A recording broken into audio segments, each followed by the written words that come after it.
if you live with margin, because when your margin increases, then your stress decreases.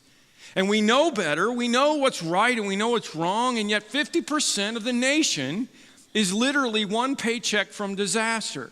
And we already know how much our nation is headed towards disaster with our national deficit. And it's the number one cause of divorce in our relationships. So it shouldn't be ironic at all that that's the number one thing that Jesus talked about. It is the competition for God in our life, the number one. You can't serve God and money. And maybe that's you and you know it. Maybe it's you and you don't know it. But I think most of us have had the experience of waking up one March or April morning and deciding to finally do our taxes and looking at our W-2 form and going, wow, where did all that go? Or adding it all up someday and going, how did I get in this much debt? Why do I feel this much pressure? Why am I always wanting more? Why am I never content with what I have? Or having the experience of starting to think ahead. Maybe you start to get older like me and you're like, am I going to have enough? Am I saving enough? Am I saving enough for the future? Little boy asked his grandpa one day, can you make us sound like a frog? Grandpa said, yeah, why? He said, because Mama said, when you croak, we're going to be rich.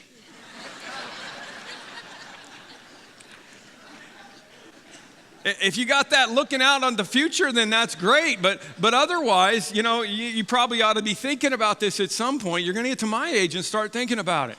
And when you look at your W-2 and your taxes, you ever go, why am I not giving more? I mean, I always feel like a generous person in my mind, but when it comes to actually doing it, it never happens.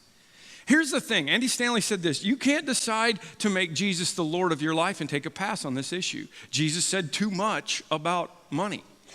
You can't say, I love you, God, and I want to go to heaven when I die, and I want to sing the songs, and I want to listen to the messages that make me feel better. And by the way, God, please bless me and bless my family. Let us experience the glory of your goodness. We just sang that, right? Bless me, bless me, bless me, but keep your hands off of this issue. Doesn't work that way because money is spiritual. Jesus said, where your treasure is, there will your heart be also, okay? This and this are connected inexplicitly, okay? They are completely connected.